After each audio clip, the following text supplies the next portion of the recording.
अगर आपका budget under 15,000 है और आप एक ऑलराउंडर स्मार्टफोन ढूंढ रहे हो तो ये वीडियो आपके लिए है। आज हम बात कर रहे हैं Samsung Galaxy F14 5G smartphone के बारे में। जिस प्राइस पॉइंट पे स्मार्टफोन आता है ये एक वैल्यू फॉर मनी स्मार्टफोन बन जाता है और किन लोगों को स्मार्टफोन लेना चाहिए वो मैं वीडियो के एंड में बताऊंगा। सबसे पहले बात करते हैं डिजाइन के बारे में। तो इसका डिजाइन बिल्कुल सिंपल आपको देखने को मिलेगा। बैक साइड में आपको ड्यूल कैमरा सेटअप देखने को मिलेगा और एक फ्लैश देखने को मिलेगी। बैक साइड में हमें प्लास्टिक देखने को मिलेगा और साइड फ्रेम भी हमें प्लास्टिक की देखने को मिलेगी। साइड फ्रेम में हमें कर्व देखने को मिलेगा। इस स्मार्टफोन के बॉक्स में आपको कोई भी चार्जर देखने को नहीं मिलेगा। इसमें आपको केबल तो मिल जाएगी। सिम कार्ड स्लॉट की बात करें तो इसमें आप 2 सिम भी लगा सकते हो और एक मेमोरी कार्ड भी लगा सकते हो। पावर बटन में ही फिंगरप्रिंट सेंसर देखने को मिलेगा। निचली साइड 3.5 mm जैक भी मिलेगा, टाइप सी पोर्ट और स्पीकर मिलेगा। इस स्मार्टफोन में हमें 5 नैनोमीटर देखने को मिलेगा। इसका मतलब ये है इससे आपकी बैटरी और परफॉर्मेंस काफी अच्छी हो जाती है। डिस्प्ले की बात करें तो इसमें 6.6 इंच की LCD पैनल देखने को मिलेगा विद 90 हर्ट्ज के रिफ्रेश रेट के साथ और फुल HD प्लस डिस्प्ले में हमें देखने को मिलेगी। अभी हमने iQOO Z7 5G स्मार्टफोन का कंपैरिजन किया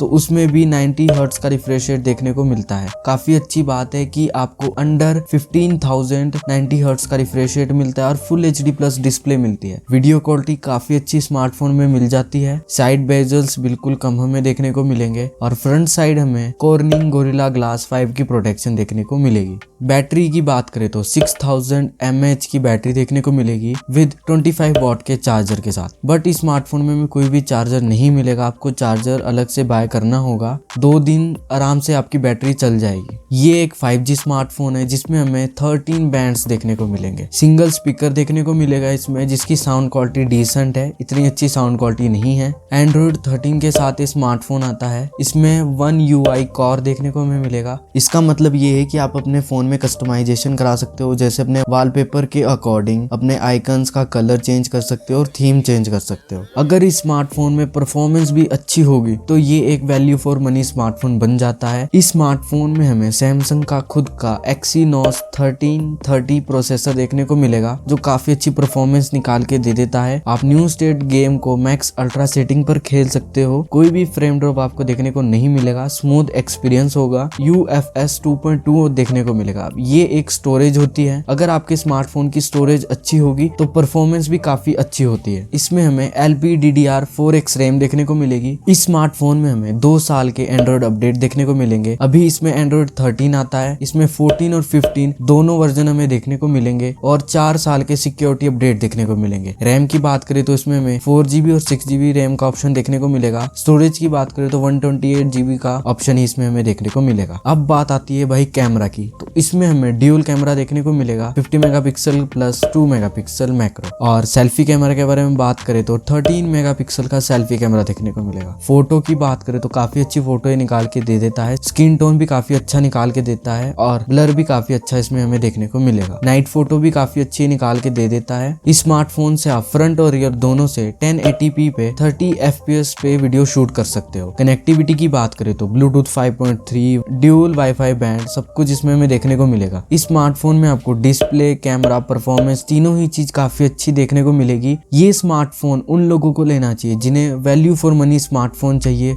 और जिनका बजट अंडर 15,000 है। ये स्मार्टफोन आपको 12,000 के अंदर देखने को मिल जाएगा जो काफी अच्छी बात है और ये स्मार्टफोन एक वैल्यू फॉर मनी स्मार्टफोन है।